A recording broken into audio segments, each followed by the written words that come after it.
एक जमाना था जब हमारे देश में हिंदी चीनी भाई भाई के नारे लगते थे और अब हम ये कहते हैं कि चीन दुनिया का सबसे बड़ा चीटर है। चीन पर कभी विश्वास नहीं करना चाहिए।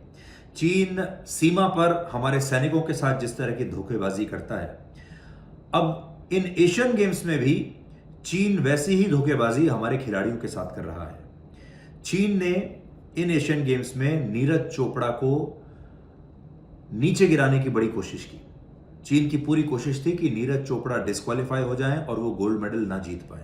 ये अलग बात है कि वो फिर भी जीत गए।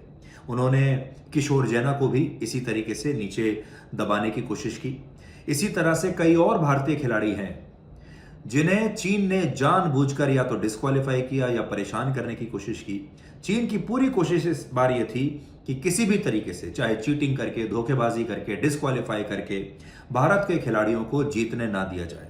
और अब भारत ने यह फैसला किया है कि वो औपचारिक रूप से चीन की शिकायत करेगा अंतर्राष्ट्रीय मंच पर और पूरी दुनिया को यह बताएगा कि चीन कैसे अब भारतीय खिलाड़ियों के साथ भी धोखेबाजी कर रहा है। देखिए, ये नया भारत है। एक जमाने में जब यही धोखेबाजी चीन सीमा पर हमारे साथ करता था, सैनिकों के साथ, तो भारत चुप रह जाता था। अब हम ना तो सीमा पर चुप रहते हैं और ना ही खेल के मैदान में जब चीन यही काम कर रहा है वहां भी हमें चुप बिल्कुल नहीं बैठना चाहिए। तो चीन का यह नया चरित्र आज हम आपको दिखाएंगे। कोविड में चीन ने बड़ी धोखेबाजी की, पूरा डेटा छुपाया दुनिया से। हमारे साथ सीमा पर जगह जगह बार बार चीन ने बहुत धोखेबाजी की, लेकिन खेल के मैदान में भी वो ऐसा करेगा ये सोचा नहीं था। इसके बाद आज हमारे देश के युवाओं को नीरज चोपड़ा से सीखना चाहिए। नीरज चोपड़ा ने कल जो अपना बेस्ट थ्रो किया उसे चीन ने डिस्क्वालीफाई कर दिया और कहा कि हम तो इसको कैलकुलेट ही नहीं कर पाए। और उसके बाद नीरज चोपड़ा के सामने क्या रास्ता था? या तो नीरज चोपड़ा निराश हो जाते या फिर नीरज चोपड़ा ये कहते कि मेरे साथ नाइंसाफी तो हो रही है, चीटिंग तो हो रही है, लेकिन तो भी मैं गोल्ड मेडल जीत कर ही जाऊंगा। इतना ज्यादा दबाव था नीरज चोपड़ा के सामने।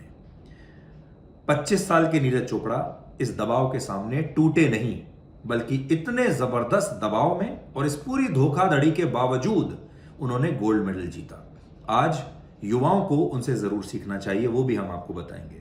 और आखिर में आपको बताएंगे दिल्ली में आम आदमी पार्टी के नेता संजय सिंह की जो गिरफ्तारी हुई है। ईडी ने उन्हें 5 दिन की रिमांड पर ले लिया है।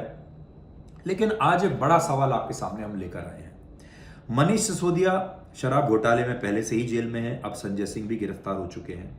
ये दोनों ही व्यापारियों से पैसा ले रहे थे। ये पैसा कहां जा रहा था? ये आम आदमी पार्टी के पास जा रहा था। इसी तरह से यह भी बताया जा रहा है कि इस पैसे से आम आदमी पार्टी ने गोवा का चुनाव लड़ा था। यानी गोवा में चुनाव प्रचार का जो खर्चा रहा होगा, कैंडिडेट्स ने जो पैसा खर्च किया होगा, वो सब का खर्चा असल में इन व्यापारियों की जेब से जा रहा था, शराब घोटाले से जा रहा था। अब बड़ी बात यह है कि अगर इस घोटाले के पैसे से आम आदमी पार्टी ने यह चुनाव लड़ा है और उन्हें कुछ वोट मिले हैं, तो क्या वो वोट और वो चुनाव वैध माना जाना चाहिए? उन वोटों के आधार पर अगर आम आदमी पार्टी को राष्ट्रीय पार्टी का दर्जा मिला है, तो क्या वो राष्ट्रीय पार्टी का दर्जा कैंसिल होना चाहिए? और एक और बड़ा सवाल है, अगर जो पैसा ये नेता कमा रहे थे ये सब आम आदमी पार्टी के खजाने में जा रहा था, तो जो अल्टीमेट बेनिफिशियरी है, यानी जो आखिर में फायदा किसे हो रहा था? फायदा तो आम आदमी पार्टी को हो रहा था। तो क्या आम आदमी पार्टी को भी इस मामले में आरोपी बनाना चाहिए? यह आज एक बड़ा सवाल है। देखिए, जब किसी एक कंपनी का कोई अधिकारी फंसता है किसी मामले में या कंपनी का मालिक फंसता है, तो उसमें कंपनी को भी आरोपी बनाया जाता है अगर यह साबित हो जाता है कि यह पैसा कंपनी में गया था। इसी तरीके से इस मामले में कंपनी क्या है? कंपनी है आम आदमी पार्टी। तो आज बड़ा सवाल यह है कि एक्शन सिर्फ संजय सिंह पर और मनीष सिसोदिया पर ही होना चाहिए या फिर आम आदमी पार्टी पर भी होना चाहिए? इसके बारे में भी आज हम एक ब्लैक एंड व्हाइट विश्लेषण करेंगे। कुछ लोगों को चुभेगा, लेकिन करेंगे। तो मिलते हैं आज रात 9 बजे ब्लैक एंड व्हाइट में आज तक पर।